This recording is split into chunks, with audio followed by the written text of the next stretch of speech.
I don't get it. Beats me. Why put up a fake profile on a dating site? What's the point? So what makes you think the other person is going to change their mind about you when they see who you are is not what you posted on the site? You lied.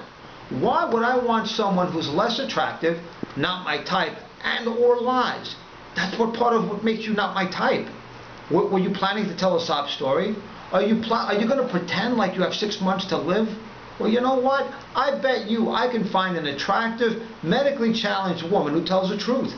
And listen, if you're trying to date me to get into this country, at least be accurate about your gender.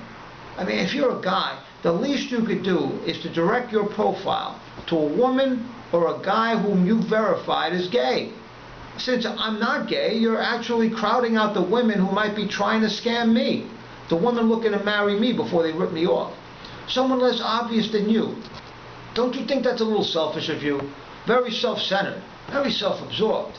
You must develop an abundance mentality and assume there are people out there that are a better match for you, even if you're just trying to scam them. I mean, I wouldn't mind a flicker of hope and self-esteem coming from a message from a woman with a profile who actually looks like what I want, that she actually exists, even when I vet her a minute later and confirm she's a scamster. Again, you're scamming men out there.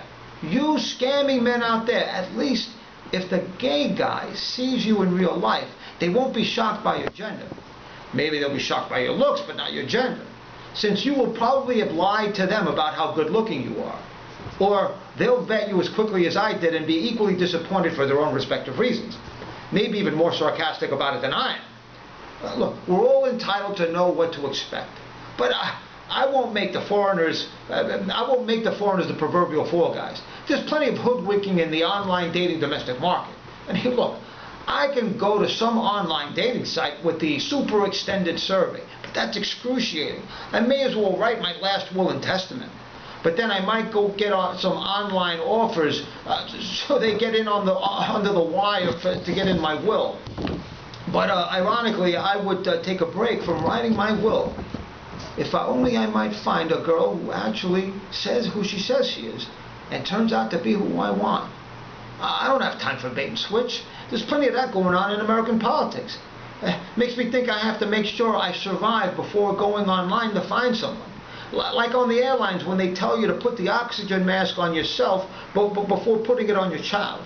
Except with American Airlines, or except with United Airlines, where there's no dilemma since you're going to get thrown off the flight, at least one of you, hopefully not in midair. Look, we don't need bait and switch in our dating and in our marriages, especially since they break stuff down based on demographics. By the way, one exception. I do think people who look younger than they are should be able to avoid answering the questions about age on the online dating forums.